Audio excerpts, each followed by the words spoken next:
Hello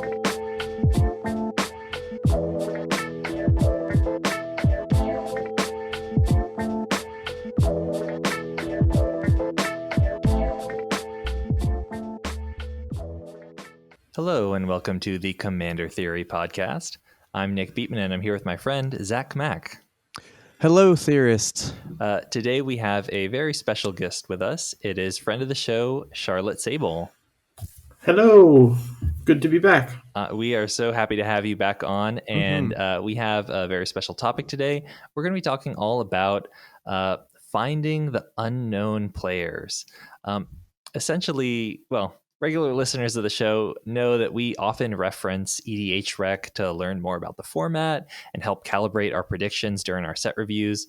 It's definitely the best source of publicly available data on Commander, but it's got some flaws. And so we're going to talk a bit about those flaws today and how we can identify other potential data sets that are going to help fill in the gaps left by EHRec. So if you guys want to jump in, what are some of the issues with EHRec as a lens for viewing the format? Mm-hmm. I mean, if you don't mind me starting, this is kind of how this all started. Was we were doing interviews with the Council of Colors, as listeners might know, and they kept kind of shrugging off data from EHRec, and I was really curious why. And there's kind of a there's some things that I think Charlotte knows, like, and can explain. It's in franchise players. We'll kind of get to that, but just raw numbers. I wanted to see like raw numbers. Why don't people care about this data in Wizards or care as much as I'd think they would? And it really turns out that if you compare sales data to the data on EHRec, so let's just in a world that's not the real world, but just an approximation for science. There's around 400,000 decks on EHRec right now that are being scrubbed for data. It's more than that, but let's just say each of those decks has one person who uploaded it. So there's a little over 40,000 people putting decks on EHRec. Compare that to just sales of product, which is in the millions, that are purchasing products, that are purchasing sealed products, decks, commander decks, challenger decks, all that kind of stuff. So that's like not even 1% of players who are uploading their decks to EHRec, and that's huge. That's a huge difference. Right. And I think on average, the average person who has decks on EHRec has more than one deck. Mm-hmm. And, there's, a certain degree of power users. And then the number of people that probably have one deck on EHRec is probably actually quite low. Yeah, because for every person with like one or two decks on EHRec or like tapped out or whatever, there's someone like me and Nick who have hundreds. Yeah. So it's really gonna throw off that calculation. So, kind of that being said, like what are some takeaways other than just the smallness? Like what do we do? Like what are some things we can do to like find these people who are buying cards but not like posting about it? Mm-hmm. And also, like, what are, like, it's not just an issue that EHRec is a small percentage. It's I think a bigger issue is the fact that it's not representative. Mm-hmm. And so, like, what are some of the ways that like the EHRec sample differs from like the Magic playing population as a whole? Mm-hmm. Right.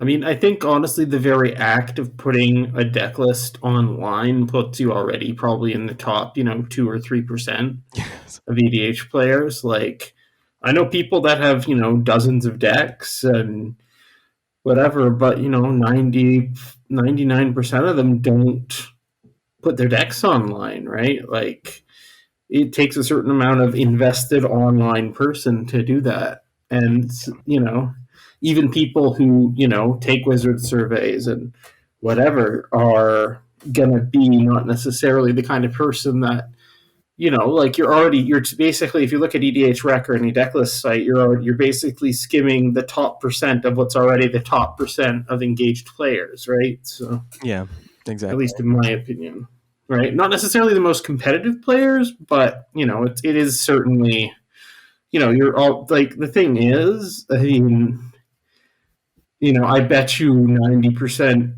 of Magic players out there have never even, typed out the name of their commander, let alone, you know.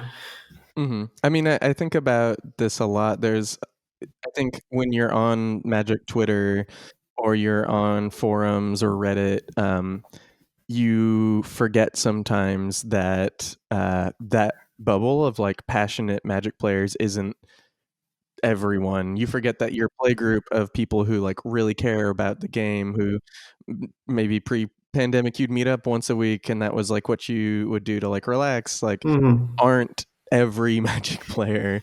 No, And exactly. and there's some anecdotes that I've gotten over my life about casual players that really stuck out to me, like looking into this episode and looking at the sales data and stuff of friends who are like, "Oh yeah, I have a deck," and but I'd never known that, and I'd known this person for 6 years, and you're like, "Oh, okay," like that's interesting. So, I think it is an important point for people like us to internalize that there are people who don't read Maro's article every Monday like incessantly, and there are people who don't choose to engage to the level that we are, and if you're listening, you are as well. Yeah, I want to like circle back to something you said, Charlotte. Like just looking at the deck lists on EDHRec, it's not. I wouldn't say it's like all extremely competitive, but I'd say that based on what I see, like looking at the average deck list, looking at the types of cards being recommended, um, the the types of decks that like EDHRec is going to encourage you to build kind of fall within the 7 to 10 range. And it's not going to capture people with like stock precons or theme decks or like just decks assembled from cards people already own. Like those people who, have never typed out their commanders' names, who have never touched a deck building website. Those are for sure not being represented in the data. And so I think the issue with like EDHRec not being representative of like the commander community as a whole is that it's less focused on like the thematic decks and the battle cruiser gameplay that really popularized the format. And I think it does skew towards the more powerful end of the format. So I can understand why like, Wizards of the Coast or the rules committee might question the validity of its data. Right. But Charlotte, I want to get your input. Like, what are some ways we can get more information on the full spectrum of Commander? How can we go beyond EDHRec and sort of fill in the gaps that it has in its data? I mean, I think the biggest way, if we were to do such a thing, would be to actually like to talk to people more directly. Like, Wizards does occasional surveys, which is where they catch some of this data. That's I don't know if we want to move to Spell Table just yet, because I definitely have some things to say about that, but I do want to say that Wizards collecting data, I think other digital card games kind of do that automatically. It's like built into the interface. And I know that they do that with Magic Online, and I know that they do it with Arena. So like they can actually see like how many games are being played in standard with this, or like in their brawl queues they can look at card data specifically, like granularly. So I don't think it's too much of a stretch to think that Wizards would be able to kind of figure out ways to get this data from other things like Spell Table. If we want to move into that, because Spell Table is kind of the savior of Magic over COVID in a lot of ways, especially savior of Commander, certainly. Yeah, Commander, and could and does have a lot of applications that they could kind of like jam in there, like to pick up cards and card data and stuff like that. Because the thing about Spell Table that's really surprised me is, as it's saved Commander, it's also kind of it's not just the hyper enfranchised people who are using Spell Table to play with their friends anymore. It's kind of just everyone. Trickling down. Yeah, that's Yeah. fair. Yeah, so I think it would, although not be perfect, because you still have to be wanting to play enough to have logged on, made like a Wizards account, stuff like that. It is a broader selection of players, I would imagine, just compared Right. to if you're uploading a deck list, which is a very like focused. Yeah, but even just sort of scraping what commanders have been entered, how frequently, what cards. I don't know that you necessarily want to look at what cards the card reader identifies, because then there's going to be a huge uptick in like beta savannas and Yes. blank world championship deck cards. Mm-hmm. But but like the cards people type and search for, I can't believe I'm losing to my friend's deck of all beta islands. This is insane. This is crazy. Yes, quite. Yeah. Yeah. No, I like that idea. I like the idea of pulling from Spell Table because it's something that could be done pretty passively. It doesn't require people to enter the data themselves. I think the biggest issue with pulling from deck building websites is that it's kind of a chore for most people, and like it really places a big burden on players just to be represented. And so it's as you guys have said, it's only the most enfranchised people who are going to want to bother to go through that work. Right. And then again, how many decks from deck building websites like EDHRec or whatever are actual physical decks, and how many of them are just conceptual, or an idea someone had, or or what if I added this to this deck? Or I know a lot of people also will use decks on those sites as collection trackers or whatever else, right? This is my trade binder deck, right? Like, yeah, let me just send you the link, right? That's an excellent point. Like, I know that a lot of the decks we build just for the show are in some ways a bit more competitive than what we actually play in our play groups, just because we're sort of interested in like, what's the best version of this deck look like, or like what is the most unique version of this deck. And so like we'll include combos or things that maybe are a little bit less pro-social. So again, like EDHRec is not, it's for many people it's like a place for your thought experiments rather than like a real representation of the format. I think that's something that I've come around to also, where I very much was of the mind that like any data is better than no data, and now I think I'm a little bit more on the this data is good for some things, but I do think it's possible to get a more complete picture, even if it's just semi-complete than like a portion of 1% complete, Right. like I think there's a way to get more data, and that's the data that we should be chasing and looking for. Right.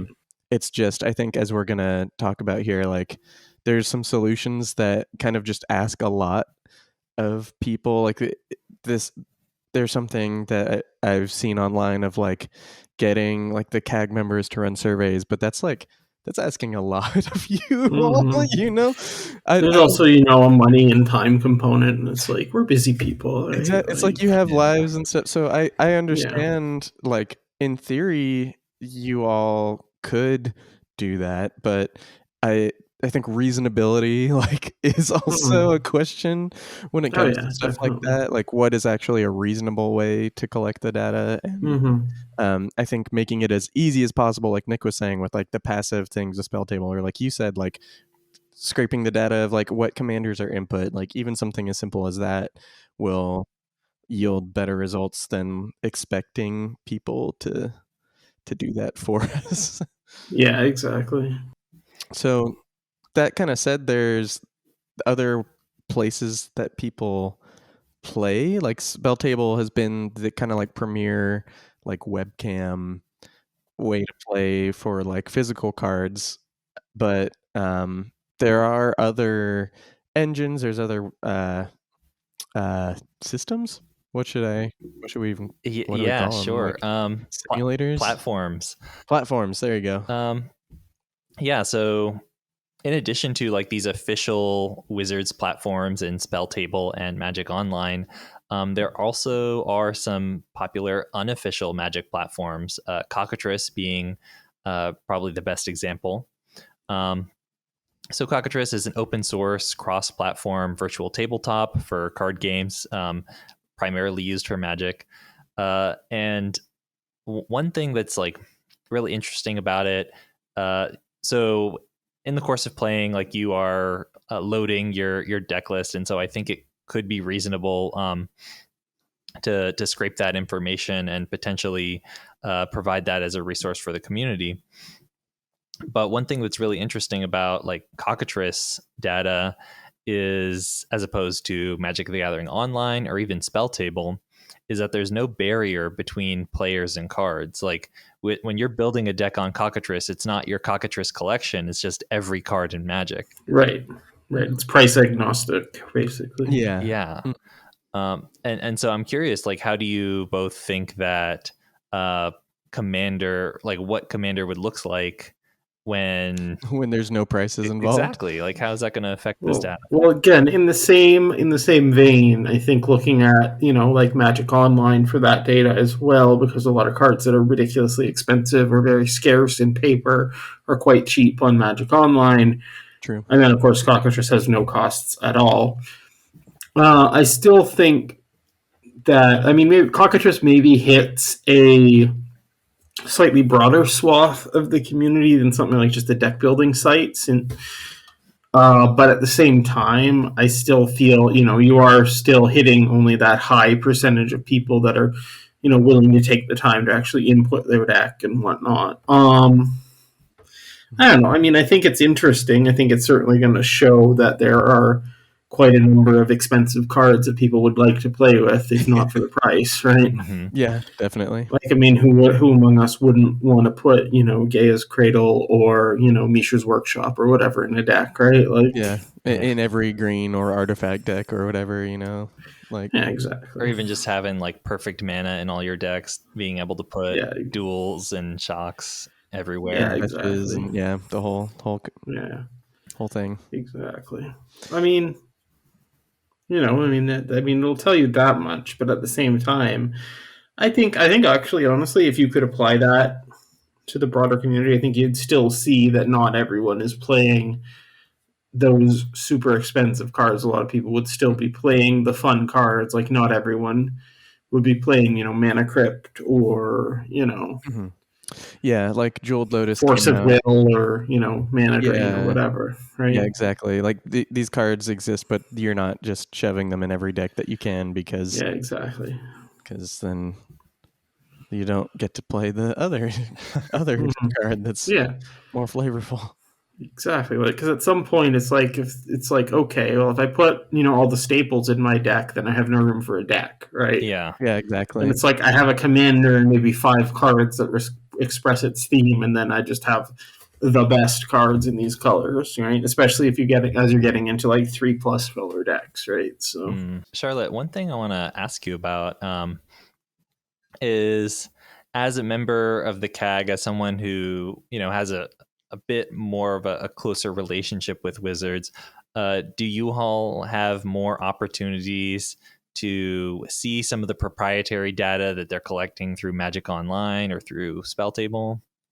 The CAG certainly doesn't see it. I don't know if the RC is privy to that data. They probably would be if they asked to some degree, but that's I haven't heard anything specifically to that. I can ask at the next meeting, but I think certainly it's worth checking out, just for general interest's sake. Like, just like, here's, the top 100 commanders people have played on Spell Table, right? Or whatever.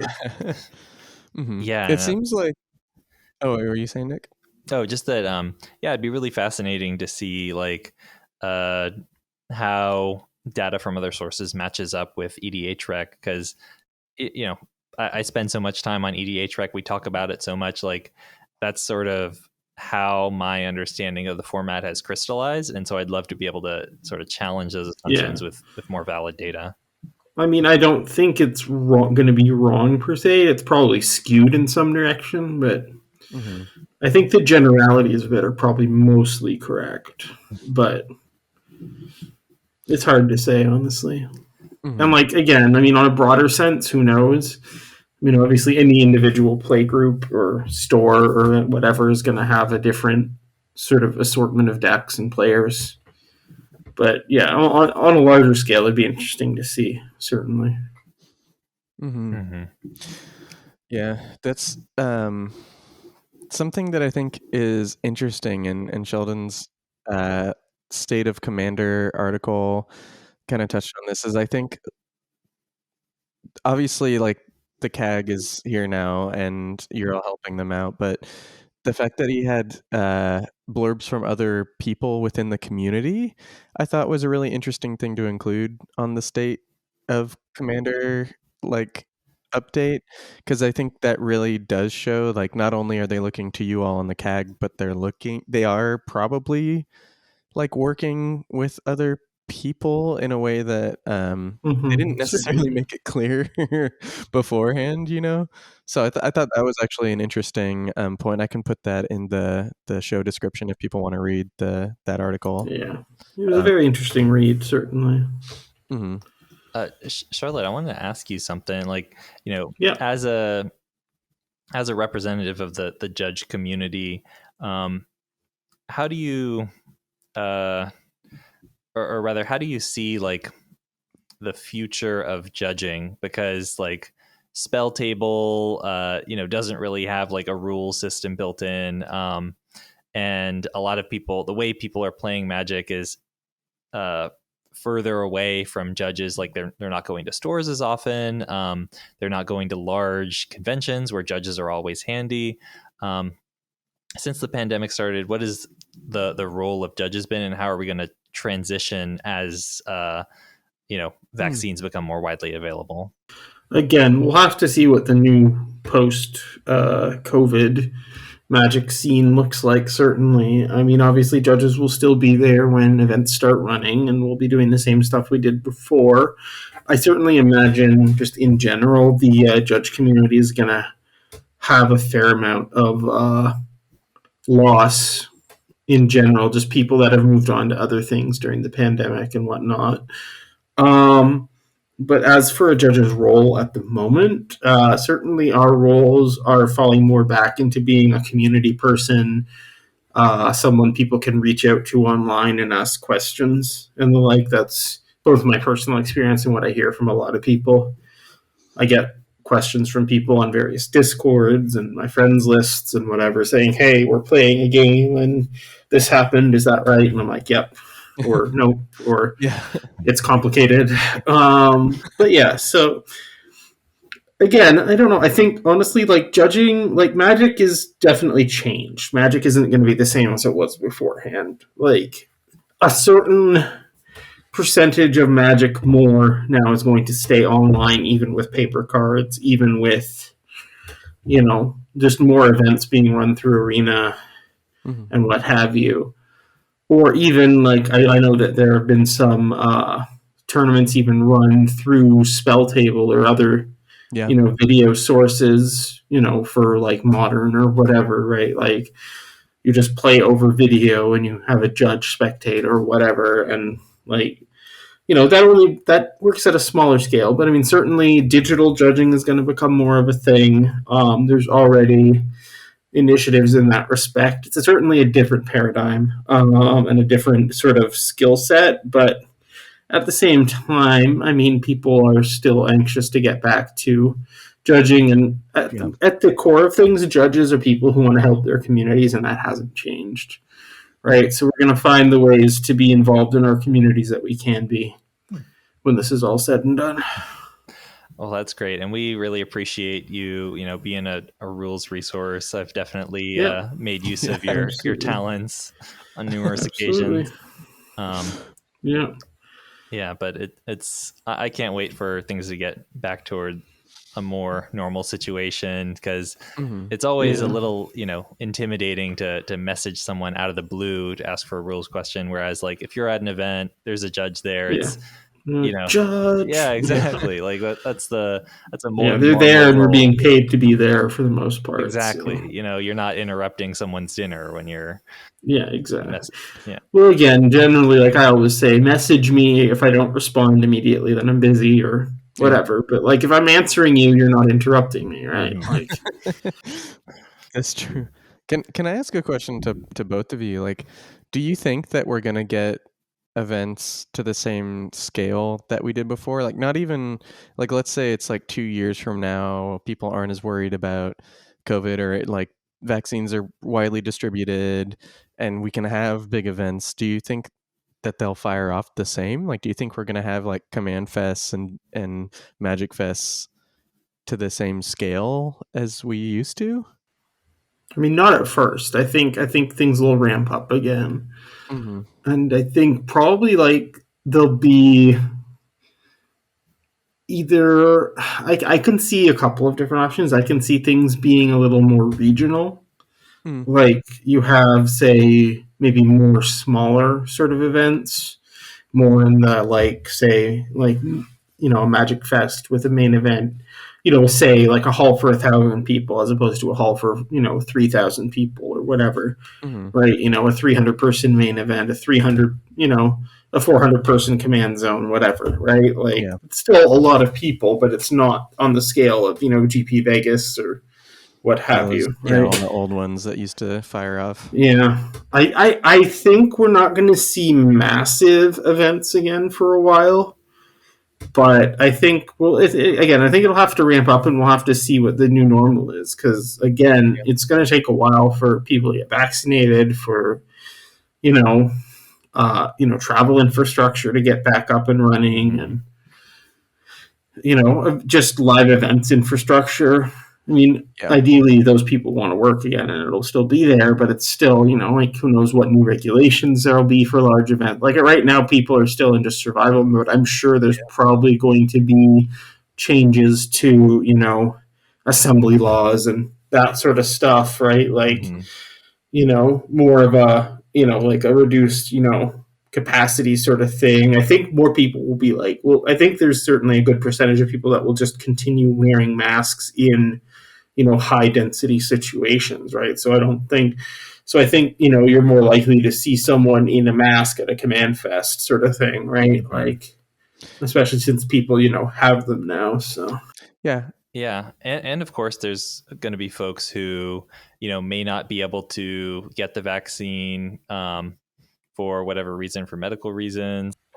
Oh, exactly. And again, just like there's going to be some number of judges that leave the community, there's people that will leave, either paper Magic or in person Magic, for the most part. But I think that people are really itching to get back together. I do think that Oh yeah, absolutely. long term that there is going to be a return to Magic Fest, and really what I see is like the big change is digital Magic and how that is played. I think that digital Magic isn't really going to displace these like large in-person gathering, large person events, but like being forced to use spell table to scratch your commander itch, like taught people how to use it and made the resource widely known, so that there's going to be more people using those types of platforms in the future than otherwise would have.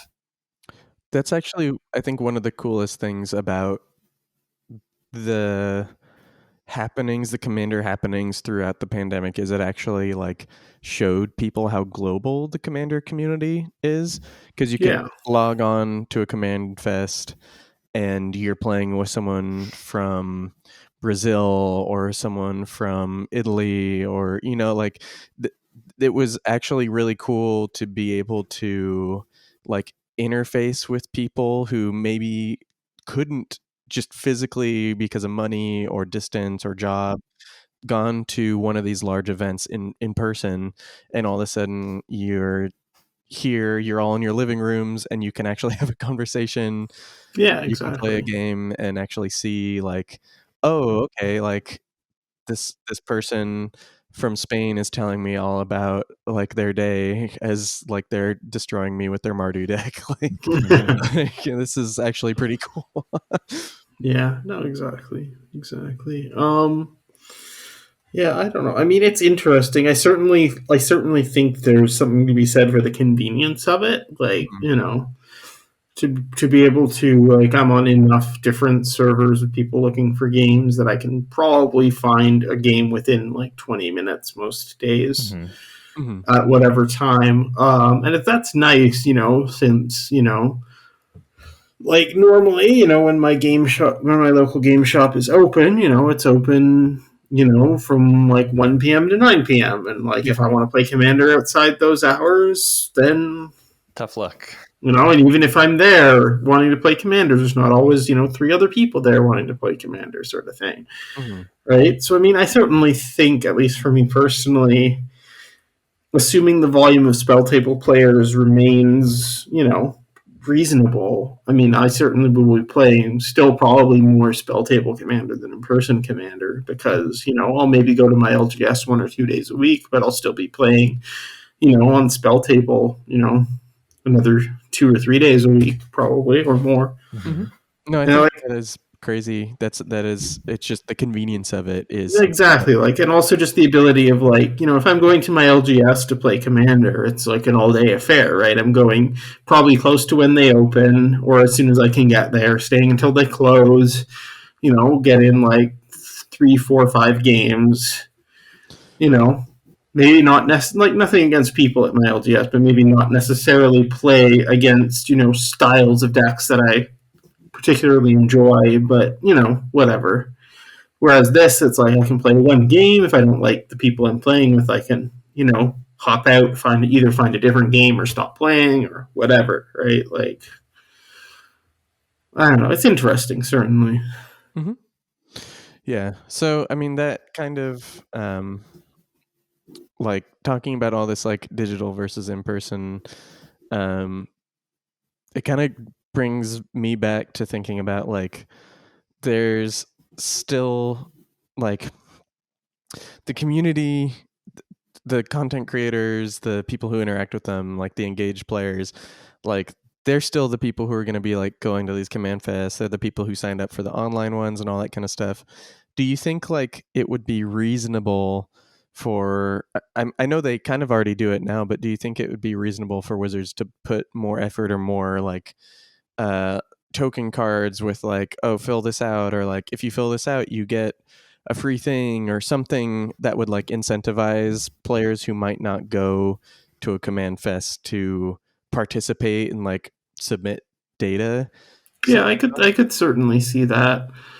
Or like instead of like, or like say the codes that come in pre-release kits or whatever, certainly rather than having that, point here, just enter this code right into Arena, say go take this survey, and here's a key, and then, you do this short survey and, maybe even make some or all of it optional. Yeah. And still spit out the packs on the other end for the person. But like the fact is, once some amount of people, once they're there, are going to, fill in your survey, right? So I'm really excited. Oh, sorry. No, go for it. I'm really excited for the possibility of like, machine learning, image recognition. Like that's sort of what the spell table folks are, most known for. And I think that there's opportunities there to like make data collection a lot simpler, even for folks who are going to Magic Fest. Like just imagine instead of like filling out a deck list sheet or like filling out some online form and entering 100 cards, what if you just like spread out your cards, took a picture of it, sent that in, and then like just something is able to recognize based on the card name, based on the border color, what exactly you're playing. Like anything like that could reduce the burden on players to. Oh yeah, certainly would be a really good innovation. Yeah, I mean they'd already had started doing stuff like that with like limited Grand Prix before the pandemic. They'd started doing pre-registered pools that basically,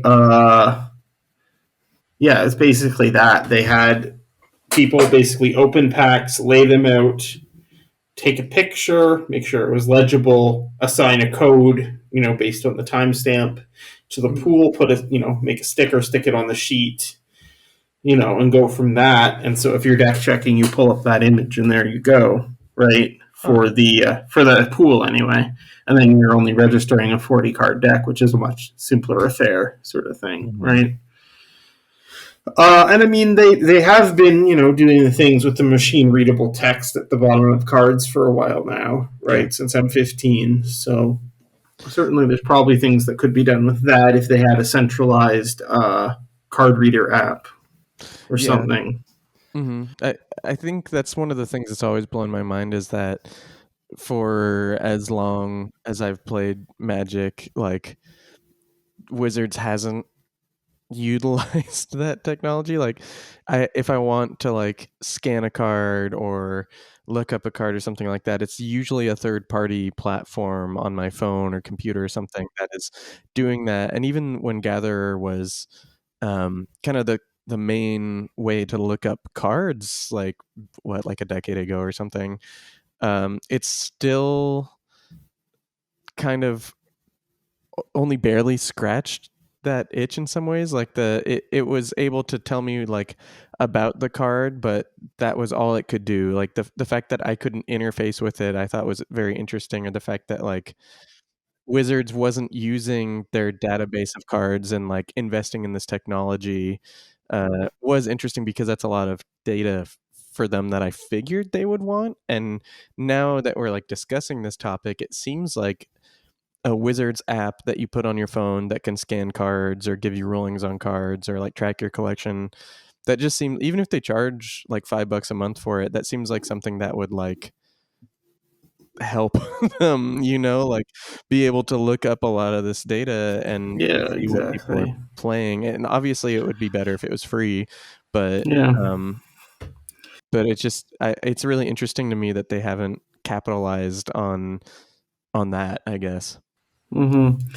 Yeah, I mean, and even just in a third-party sense, it'd be interesting. I don't know. I don't think Scryfall necessarily releases data, but it would be interesting to see what are the most searched cards on Scryfall. Like either specifically, like what are the most clicked through, what are the ones that fall into the most searches, that people make, sort of thing, right? What sort of searches, like what terms do people search for the most? That sort of thing. I mean, I'm sure they have the data. It's just, again, I don't know how much of that they want to release because, at that point you're getting into proprietary data. But I don't know. I mean, there's certainly data out there from companies, I think, that would be more forthcoming with it than Wizards might be, right? Although, I mean, Wizards is, of course, the one we want to hear from because they're so forthcoming with a lot of other aspects of the game, right? Yeah. For which we should feel lucky because there's a lot of other games out there where basically people never hear from the company that makes the game. Like they release the set, they release a ban announcement, that's it, right? Like, and then back in the shadows. Yeah, no, we are fortunate in that way. But I think that there would be a lot of benefit if Wizards were to be a little bit more, or rather a little less reticent about the data that they're collecting. I think that, as content creators, my view is like EHRec is Commander. Like the decks represented there is what the format looks like because that's what I'm seeing. And so that's sort of like how I'm gearing my thought process. Like, oh, you should be playing this because that's what I'm seeing on EHRec. Sure. And I think that like to get a better idea of like the audience that is available for more casual, more thematic, more less visible types of decks would make it so that, as content creators, we can just make more of what people like. Yeah, exactly. Yeah. Yeah. And that's it kind of to repeat this point. I just think it would help Wizards too. Like they are the people making the cards. They knowing like what people are playing with, knowing what formats look like, that's helped them with competitive, and there's no reason it shouldn't help them with the premier way to play casual, Commander, like the biggest format. Or just the premier way to play Magic these days, right? Exactly. If someone says they play Magic, more likely than not, it's Commander, right? Like, yeah, exactly. So, exactly. I mean, I certainly think that hopefully Wizards will trend in that direction. Certainly. Again, we'll see what the post-COVID world looks like, but I think certainly if the future of Magic is Commander, then certainly some resources that were previously been more focused towards, say, competitive play and high-level tournament play and that sort of stuff, I could see some of that being focused towards getting Commander players more data, more resources. I certainly think their acquisition of Spell Table is a good sign in that direction. Yeah, definitely.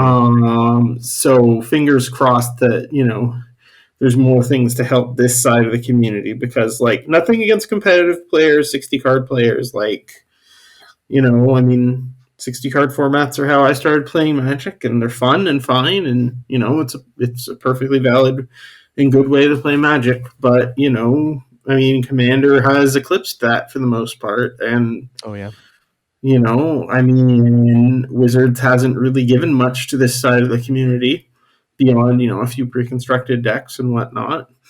So it'd be nice to see more. Not to say Wizards hasn't given anything. It's just in the terms of, non-card resources, right? Like support. I mean, they give plenty of metagame breakdowns and whatever for their tournaments and stuff, but they never, when's the last time you saw any data related to Commander released? Of course. Or it'd be great to have the opportunity to play multiplayer on Arena. That's something that would really enable more Commander style gameplay on what is now the biggest digital platform. Yeah, my guess is now that Wizards has split into a subsidiary, that we're gonna get some of that, or rather that they're now a division. Oh, sorry. Yeah, now that they're a division and not a subsidiary, I get that wrong every time.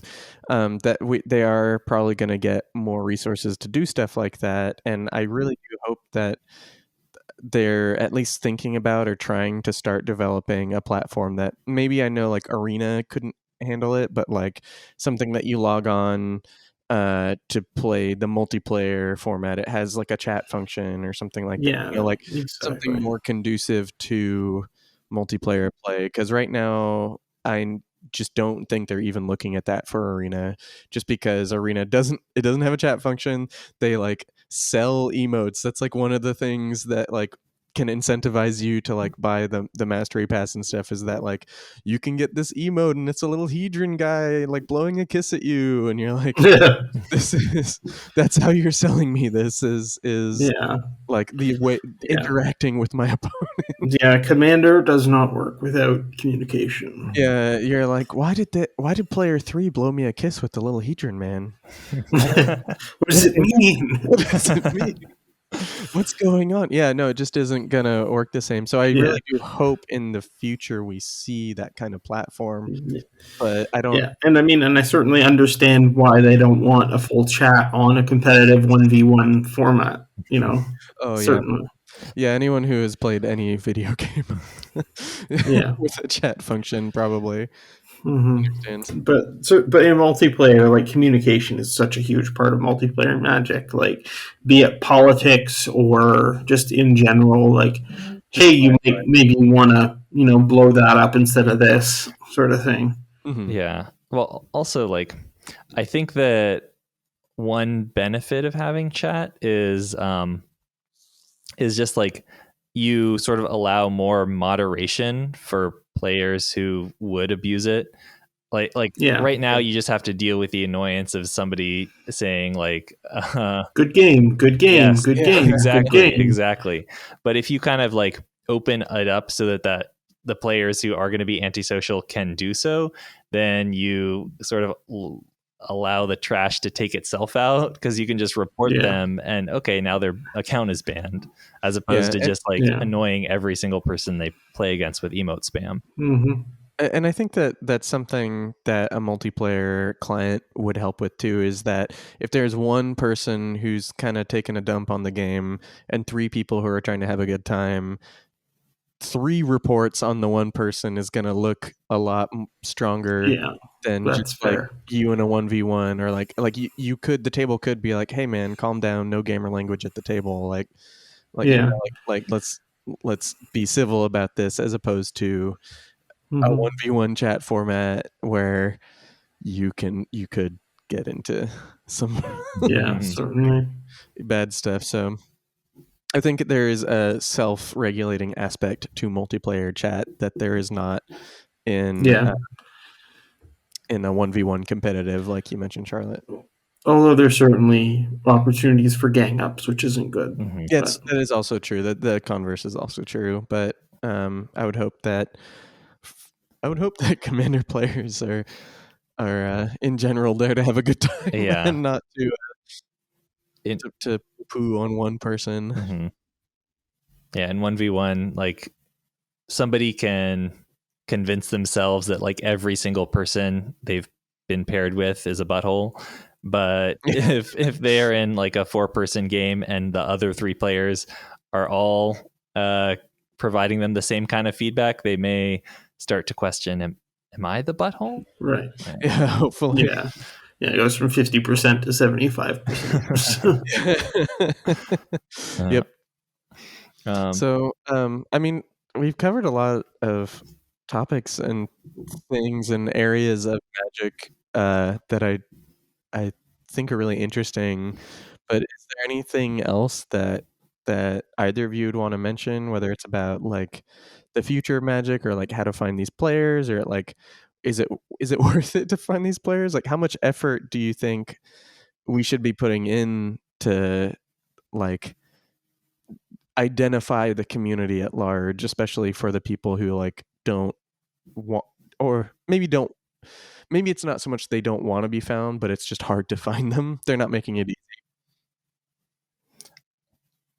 I mean, I think that in general, people, I don't think it's difficult to increase one's engagement with Magic and Commander, right? So I think most of the people that are less engaged are that way because they want to be, not because they don't know otherwise. Yeah. Right? The person who plays, 1 game a week with his friends, isn't, is probably pretty happy playing the 1 game a week with his friends, Yeah. And he doesn't necessarily need to, need or want to involve himself in discussions of ban lists or, metagame or whatever, right? Yeah. But at the same time, certainly opening more avenues for collection of data and for outreach to the people who can listen and make changes to the format is never a bad thing, right? So I mean that's the whole reason the CAG exists, and we're always here to listen to people, and people are welcome to contact me or anyone else on the Commander Advisory Group and make their voices heard, certainly. Yeah, I just want to ask you one thing, Charlotte. As a member of the CAG, you do get to see a broader swath of the format than most people. And what would you say, like, do you think that you get to see more of these less visible players than most? And how does the way that they play Commander differ from more enfranchised folks? I see more of them, I think. I think, like, the biggest thing that I can say is just echoing something that Mark Rosewater has said, is, like, people literally play everything, right? Like, there are people who play cards that I would consider, like, draft chaff and are happy with it in their decks, right? Like, this thing is, and I mean, I've been killed by several of those things. It's like, this is a 4/7 with vigilance. I would, for like 7 mana, I'd never play it, but it's kicking my ass right now, right? Like, this 2/3 death touch for 3 is really actually getting a problem. Yeah. Okay. It's like my removal spell is -1/-1. What am I supposed to do?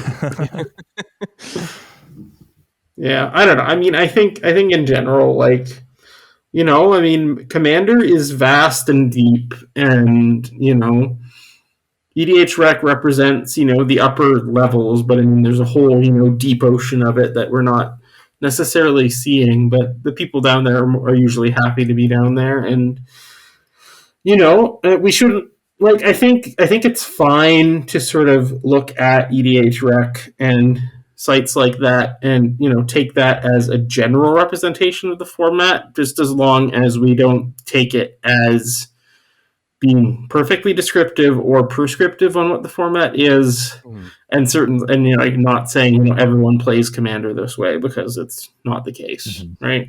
Yeah, absolutely. Well, great insight there, Charlotte. That's all I wanted to know. What's the best way for folks to get in touch with you if they want to talk about Commander or have a rules question?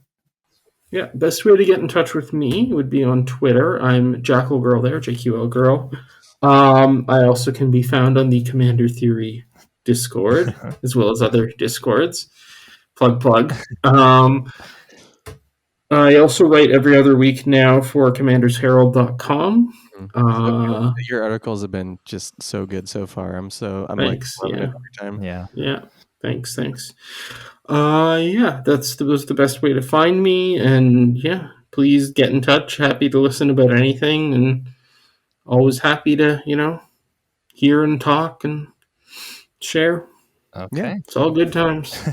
Yeah. No, I mean, the CAG is really lucky to have someone like you who is like cares so much about the community, and has the depth of knowledge and all that stuff. So we're happy to have you on to talk, and we're happy that we get to talk to you as much as we do.